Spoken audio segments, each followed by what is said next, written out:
നമസ്കാരം. സുഭാഷിതം. അയം നിജപരോ വേദി ഗണനാം ലഘുചേതസാം ഉദാരചരിതാനാം തു വസുധൈവ കുടുംബകം.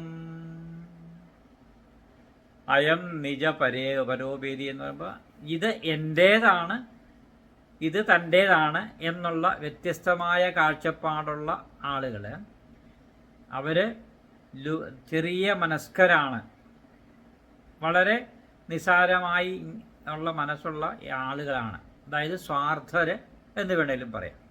എന്നാൽ ലോകമാണ് എൻ്റെ വീട്, ലോകമേ തറവാട് എന്ന് ചിന്തിക്കുന്നവർ, അവരാണ് സാധുക്കൾ അഥവാ നല്ല മനുഷ്യർ എന്നാണ് ഈ സുഭാഷിതത്തിൻ്റെ അർത്ഥം.